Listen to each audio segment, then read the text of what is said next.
بسم الله الرحمن الرحيم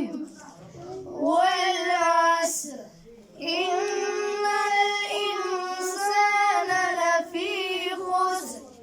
إلا الذين آمنوا وعملوا الصالحات وتواصوا بالحق وتواصوا بالصبر.